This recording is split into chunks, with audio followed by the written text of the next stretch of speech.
Մեծարգո պարոն վարչապետ, ազգային ժողովի մեծարգո պարոն փոխխոսնակ, հարգելի գործընկերներ, սիրելի քաղաքացիներ, երեք սահմանադրական դատարանը վերջապես կայացրեց իր որոշումը ապօրինի ծագում ունեցող գույքի վերաբերյալ, որով ըստ էության սահմանեց, որ օրենքը համապատասխանում է Հայաստանի Հանրապետության սահմանադրությանը, մեկնաբանելով երկու կարգավորում եւ ըստ սրանով ըստ էության մենք ավարտեցինք այն ոդիսականը, որը բավականին երկար մեր ընդդիմադիր գործընկերները փորձում էին դիտարկել որպես մի երևույթ, որը ըստ էության ինչ որ առումով դիտարկվում էր որպես վերջին տարբերակ պաշտպանելու այն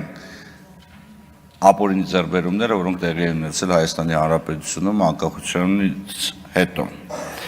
Ես ուզում եմ այդուհանդերձ անդրադառնալ կառավարության ծրագրին եւ կառավարության ծրագրի կատարողականը, որովհետեւ մենք պետք է արձանագրենք, որ առնվազն անցյալ տարվա ընթացքում եւ նախորդի տարիների ընթացքում մենք կատարել ենք բավականին լուրջ հավակնոտ բարեփոխումներ դատաիրավական ոլորտում։ Մենք ընդունել ենք նոր քրեական օրենսգիր, նոր քրեական դատավարության օրենսգիր, նոր քրեակատարողական օրենսգիր, կատարողական վարույթի մասին օրենք, ինստիտուցիոնալ առումով մենք ձևավորել ենք նոր կառույցներ, ձևավորվել է կոռուպցիայի կանխարգելման հանձնաժողովը, ձևավորվել է հակակոռուպցիոն կոմիտեն, ձևավորվել է դատախազության ապօրինի ծագում ունեցող գույքով զբաղվող համապատասխան ստորաբաժանում եւ այս բարեփոխումները շարունակաբար գնում են առաջ։ Ինչ եմ ես անդրադառնում այս խնդիրներին, այս զարգացումներին, որովհետև այդ բարեփոխումները սովորաբար միջին վիճակագրական ժողովրդավարական երկրում տևում են տասնյակ տարիներ։ Մենք դա կարողացել ենք անել մի քանի տարիների ընթացքում։ Եթե հաջողվի այս գումարման ընթացքում ընդունել նաև վարչական իրավախախտումների վերաբերյալ նոր օրենսգիր, ապա մենք կարող ենք ասել, մենք ամբողջությամբ թարմացված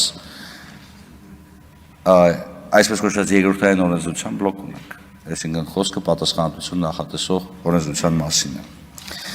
Բայց մենք չենք կարող չանդրադառնալ նաև այն ժողովրդավարական զարգացումները, որոնք տեղի ունեցել Հայաստանի Հանրապետությունում, մենք չպետք է մոռանանք, որ էական եւ լուրջ փոփոխություններ են կատարել կուսակցությունների մասին օրենքում, ընտրական օրենսգրքում եւ այդ փոփոխությունները ըստ էության ուղղված են առավել ժողովրդավարական եւ առավել թափանցիկ ընտրական համակարգ եւ կուսակցությունների առավել թափանցիկ համակարգ ձևավորելու մասին։ Ինչ եմ սրան անդրադառնում, որովհետև բավականին երկար քննարկում այն հարցը, թե ինչու եւ ինչպես Հայաստանի Հանրապետությունում տապալվեց վետինգը, Հայաստանի Հանրապետությունում վետինգը ըստ էության այն ընկալմամբ, որի մասին մենք խոսում ենք, այսինքն վետինգը որպես հնարավորություն ստուգելու համապատասխան պաշտոնատար անձանց բարեվարկությունը չի տապալվել։ Տապալվել է այն վուլգար վետինգը, որը փորձում էին հրամցել թե աջից, թե ձախից, որի արդյունքում մենք ունենալու ենք հետևյալ իրավիճակ, որ Հայաստանի Հանրապետության դատաիրավական համակարգը ամբողջությամբ կխարխլվեր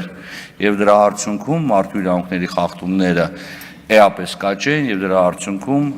իրավունքի գերակայությունը էապես կնվազեր։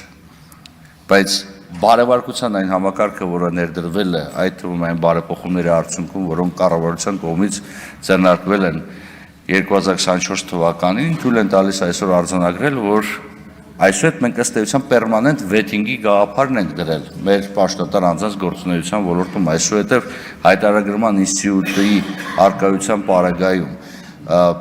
դատա իրավական մարմիններում համապատասխան պարբերականությամբ բարեվարկության ստուգման մեխանիզմի ներդրելու պարագայում չի կարող լինել իրավիճակ, երբ որ ըստ էության անձը հայտնվի օրենքի լուսանցքում կամ հայտնվի մի իրավիճակում եւ վերջինս խախտում է օրենքը պարբերաբար եւ անբարևարկ վարքագիծ է դրսեւորում եւ մնա անպատիժ։ Սա այն մոտեցումն է, որը ըստ էության հնարավորություն կտա մեզ, ոչ միայն այսօր, ամրագրենք, որ մենք ունենք բարևարկ դատաիրավական համակարգ, այլ հնարավորություն կտա նաեւ հետագայում խուսափել ցանկացած տեսակի անբարևարկ վերաբերմունքից դատաիրավական համակարգի շրջանակներում։ Չեմ կարող չանդրադառնալ հայտարարագրման ինստիտուտին, որի մասին երկար խոսել ենք, տեսեք հայտարարագրման ինստիտուտը կարևոր նշանակություն ունի։ Նախ եւ առաջ այո հայտարարագրման ինստիտուտ կոռուպցիայի կանխարգելման հանձնաժողովի առջև, որի տակ մենք բոլորս գտնվում ենք, որը էապես կարող է ազդել պաշտոնատար անձանց բարեվարկության վրա։ Այո, պաշտոնատար անձի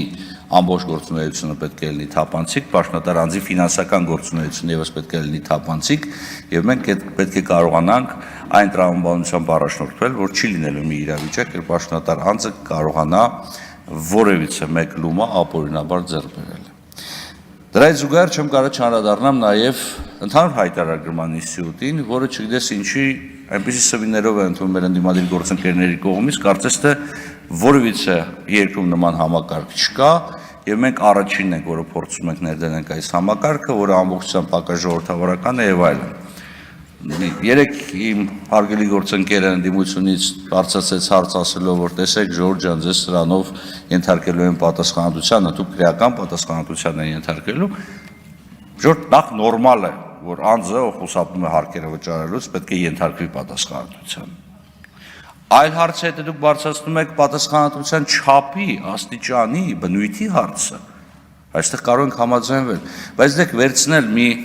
քրեական օրենսգրքից մի հոդված, որը երբևիցե չի կիրառվել ընդհանուր հայտարարման շրջանակներում, ասել, այս հոդվածով ձեզ էս ենթարկվելու են պատասխանատվության, այն պարագայում, երբ որ այդ հոդվածում հստակ գրված է, որ խոսքը վերաբերում է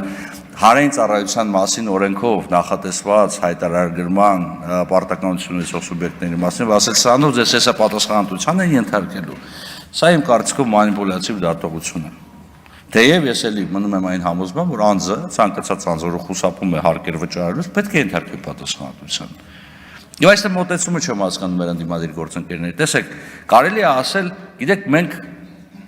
փորձում ենք առավել ժողովրդավարական կամ առավել մարդկային երեսով հայտարարման համակարգ ունենալ, դրա համար այս դրույթները պետք է կարգավորել, բայց ոչ թե մերժել ամբողջ հայտարարման համակարգը որպես այդպեսին։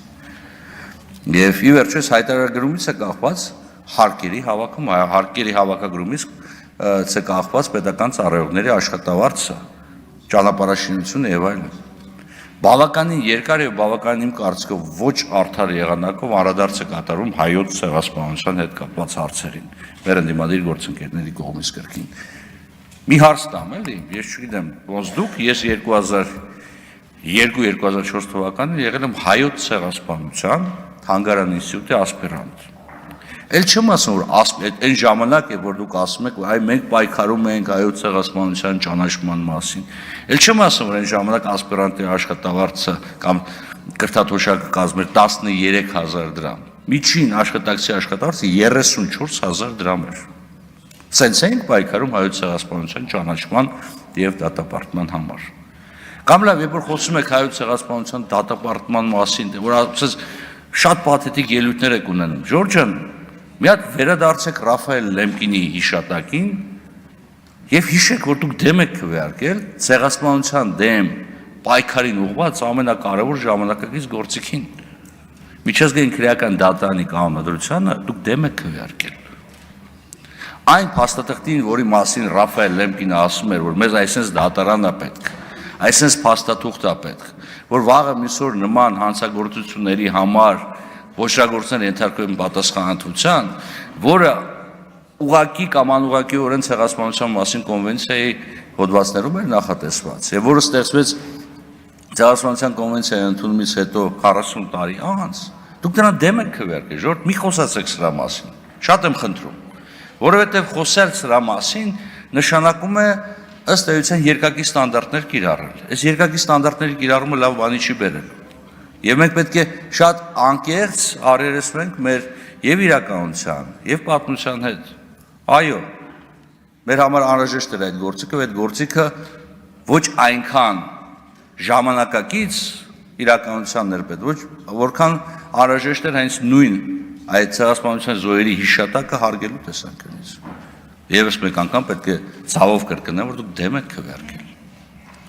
Չեմ կարող չանդրադառնալ նաև Գյումրիում տեղի ունեցած ընտրություններին եւ եւս մեկ անգամ առիթ ունեմ այսուհետ նաև մեր եվրոպացի գործընկերներին բացատրեմ հայկական քաղաքական դաշտի առանձնահատկությունները։ Տեսեք, որևիցե ժողովրդավարական զարգացած երկրում արևմուտքում կարող է արդյոք Գյումրիում ընտրություններ ունենալ այսպիսի պատկեր։ Ոչ, բացարձակապես, որովհետև քաղաքական դաշտի առավել աճ եւ առավել ձախ ուժերը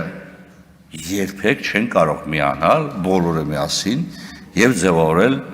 այսպես կոչված նոր իշխանություն։ Դա պարզապես անընդունելի է, անհավանական, բայց Հայաստանում նման բան հնարավոր է։ Մենք կարող ենք ունենալ ծայրահեղ լիբերալ քաղաքական գործիչներ, նույնիսկ ասենց ասեմ պրոեվրոպական օրիենտացիա ունեցող քաղաքական գործիչներ, որոնք չգիտես ինչի ավարտում են, որ չգիտես ինչի դաշինք են կնքել կոմունիստական կուսակցության հետ։ Այլ բանն է, որ ոչ այդ լիբերալներն են լիբերալ, ոչ են կոմունիստներն են կոմունիստ, բայց սա հայկական իրականությունն է։ Շնորհակալություն։